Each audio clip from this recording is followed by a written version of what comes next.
Good morning and a warm welcome to your show, Sunny Mornings in San Diego. I'm your host, Melissa, and it's Thursday, October 2nd. You'll be interested to know.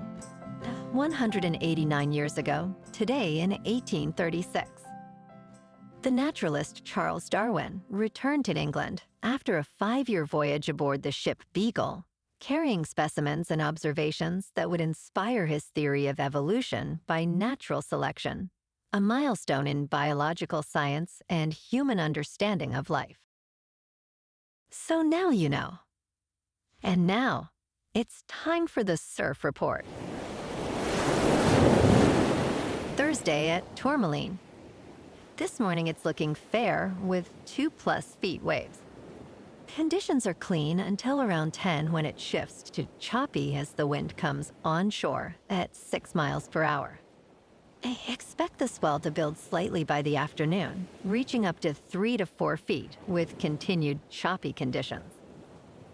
Best time to ride is at 7 a.m. with a 4-foot high tide when the southwest swell is 1.5 feet at 13 seconds and the offshore wind is 3 miles per hour. The first high tide on Thursday will be 4 feet at 7:45 a.m., followed by a 2.5-foot low tide at 12:30. The nearshore buoy at Mission Bay West reads 70 degrees for the water temperature.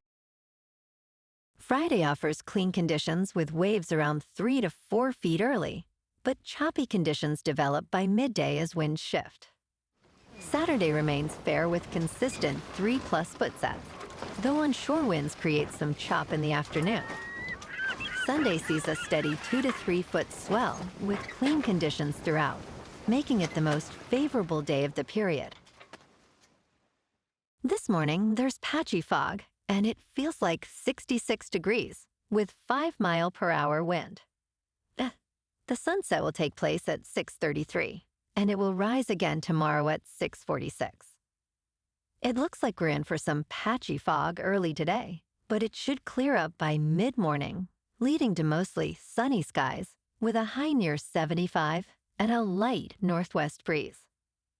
Tonight, expect patchy fog after 11 p.m., mostly cloudy skies, and a low around 63, with continued light winds. Looking ahead in the weather. Friday through Sunday will be mostly sunny, with highs near 74 on Friday and Saturday, then around 73 on Sunday, and northwest winds 5 to 10 miles per hour on Friday. Nights will be mostly cloudy with patchy fog after 11 p.m. and lows around 61 into Monday, while Monday afternoon turns partly sunny with highs near 72. Bonjour, food enthusiasts. This podcast is brought to you by Versailles Cafe and Pastries in Encinitas. Nestled on El Camino Real South, just north of Encinitas Boulevard, this cafe is a haven for culinary delights. Indulge in their amazing Eggs Benedict or their gluten-free crepes. You can grab a panini for lunch or just breeze on through to get your morning coffee. They are open every day from 8 to 5. So stop on by and don't forget to tell them Sunny Morning sent you.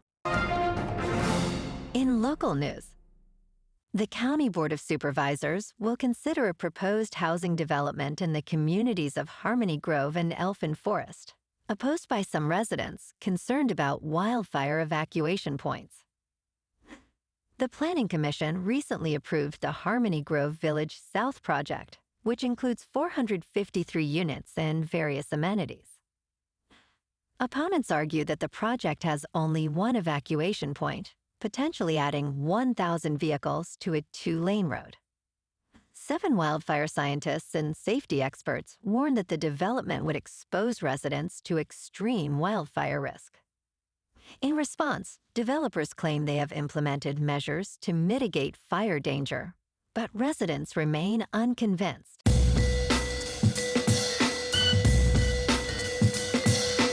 Now on to sports. The Big Ten is in discussions about a private capital deal that would infuse at least $2 billion into the league and its schools, sources told ESPN on Wednesday.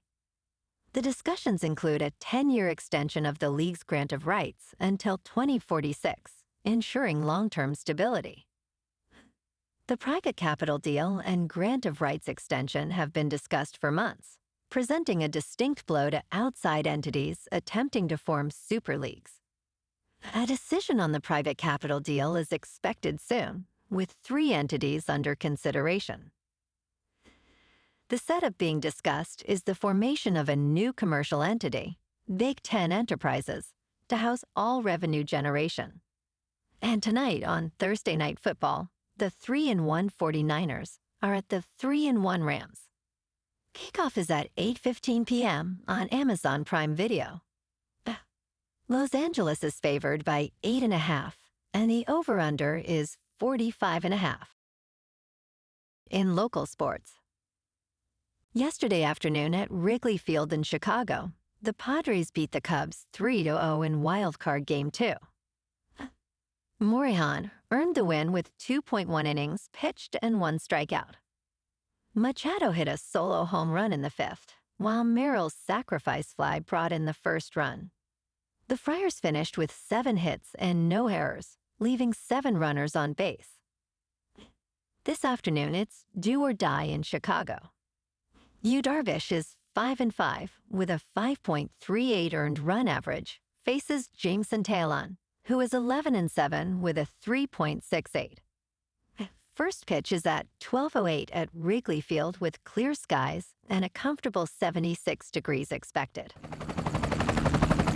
In top news, many services ground to a halt as the federal government shuts down. Much of the federal government is now shut down after Republicans and Democrats in the Senate failed to agree on a funding plan. A Senate vote to reopen the government failed on Wednesday, as many federal agencies ceased operations. The Republican-controlled House passed a bill to fund the government through November 21st, but Senate Democrats refused to support it. Critical services like Social Security and Medicare will continue, but delays are expected. About 750,000 federal employees may be furloughed daily. President Trump hinted at possible mass firings of federal workers. In business news, for United States business schools, local challenges could bring global solutions. Stanford University holds on to the top spot among full-time Master of Business Administration programs in the United States. Overall, shifts are underway globally that could result in long-term, fundamental changes. Students again weigh career prospects as a top interest post-degree. Consulting, technology, and finance account for the largest share of new jobs within 3 months of graduation. All this poses an intriguing question. Is the future of business education starting to move abroad, even if slowly? The complete list of schools and detailed methodology are available at bloomberg.com/businessschools. In crypto movement, Bitcoin is up 4% to just under $119,000. Ethereum is up 5% to just under $4,400. And XRP is up 4% to $2.96. Moving on to a more local vibe. In our community spotlight on health and wellness, we are working with a national Pilates studio to bring you some free classes, so listen up. Check out Club Pilates, with several locations in the San Diego area. Pilates presents a comprehensive wellness approach, cultivating strength, reducing tension, and elevating mental well-being. Scientific research affirms its benefits. So now you can check out Club Pilates for a free class, with locations in Encinitas, Solana Beach, Oceanside, La Jolla, and more. Just be sure to tell them Sunny Morning sent you by. And now, back to the show. Let's talk tech. Startup Anything has achieved a remarkable valuation of $100 million after reaching $2 million in annual recurring revenue in just 2 weeks. Vibe coding, which utilizes artificial intelligence-powered coding tools to create apps and websites through natural language prompts, is rapidly gaining popularity. Co-founders Drova Min and Marcus Lowe aim to assist non-technical users in developing complete applications. Ammon stated that users have already created fully functional apps, such as a habit tracker and a hairstyle try-on app. Despite intense competition, experts believe there is substantial demand for diverse app-building products. And in entertainment news, Taylor Swift is set to dominate the box office once again with the official release party of a Showgirl, which is projected to debut between $35 million and $40 million this weekend. This significant ticket sales estimate comes just 2 weeks after the film's announcement, with little promotion beyond Swift's social media. The event coincides with her 12th studio album, The Life of a Showgirl, releasing on October 3rd. In competition, Dwayne "The Rock" Johnson's The Smashing Machine aims for $8 million to $15 million, while Leonardo DiCaprio's One Battle After Another targets $10 million to $11 million. Meanwhile, Disney's re-release of Avatar, The Way of Water, seeks $3 million to $4 million from over 2,000 theaters. Well, alrighty, folks, it's time for the quote of the day. And today, our quote comes from the American writer and philosopher, Henry Adams. And he said, "Chaos often breeds life when order breeds habit." And that's a wrap for this morning. You can check out our Instagram, YouTube, and TikTok for some captivating aerial videos with local news and the surf reports. Have an amazing day, my good friends. We'll see you tomorrow with another episode of Sunny Mornings in San Diego.